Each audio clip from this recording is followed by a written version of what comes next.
So we've come to the end, Mark chapter 16. And hey, good job. If you've gone right from 1 to 16, it means you've worked your way through an entire book of the Bible, and it's a gospel. You've learned the life of Jesus a little more. So, hey, I hope it was beneficial. Now, Mark chapter 16 is very interesting because basically there's two endings to what's going on here.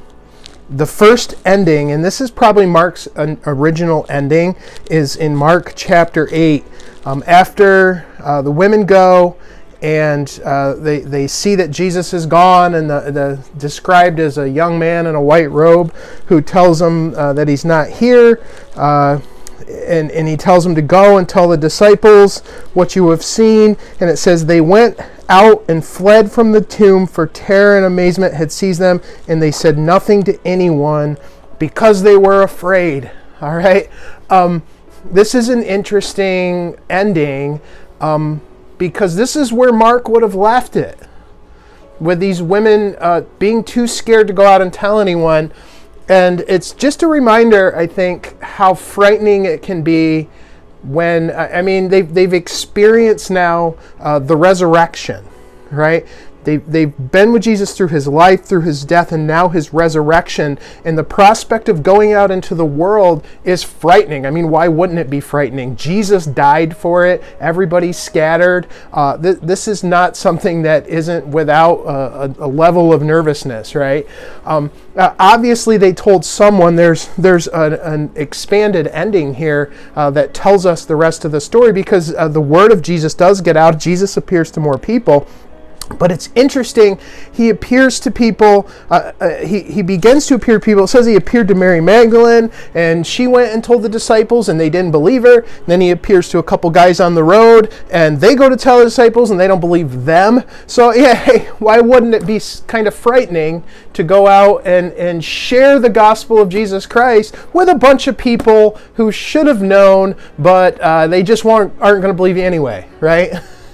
So that's the thing, is like, this faith should push us to do things that are at least a little bit scary. I mean, we do things in this life to build comfort, a level of comfort, retirement accounts and paying off our mortgages, and all these things to build in comfort. And Jesus pushes us constantly to do things that aren't within our zone of comfort. Pushes us to spend money that we don't think we have, especially at the church level, man. We clutch at like our budgets and everything to try to keep things right. What are the important things? We want more people. We want fancy worship. Well, Jesus is like, hey, how about you get out of here and you go do stuff and you give the money away? And we're like, I don't really know if that's in the budget, right? I mean, we're constantly being pushed past our systems that we think are going to keep us comfortable and safe, and out to do things that are designed to frighten us at least a little bit, because we're trying to get out a message to people who we're pretty sure aren't going to believe us anyway, but they do.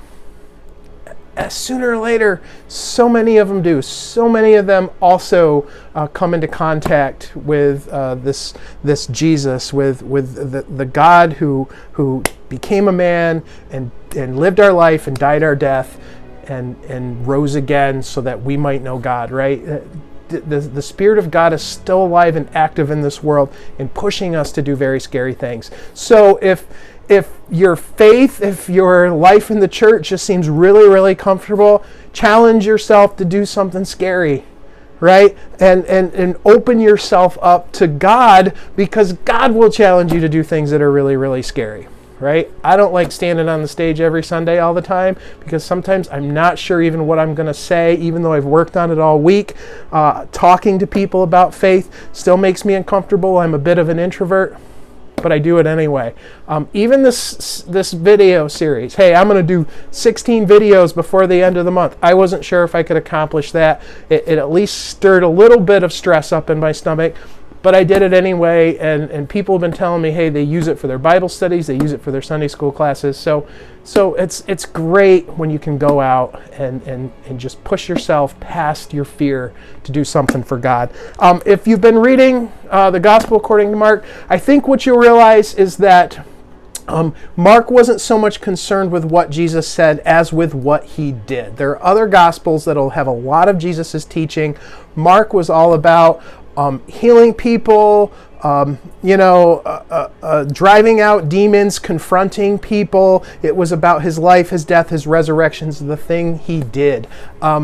So, hey, draw some power from that. Draw some strength from that. Just the way Jesus walked through this life for us and was so willing to go up against all those powers that would stop him and would try to stop us as well from living out a true faith, right? Just the might with which he faced that. I hope you got something great out of this book, guys.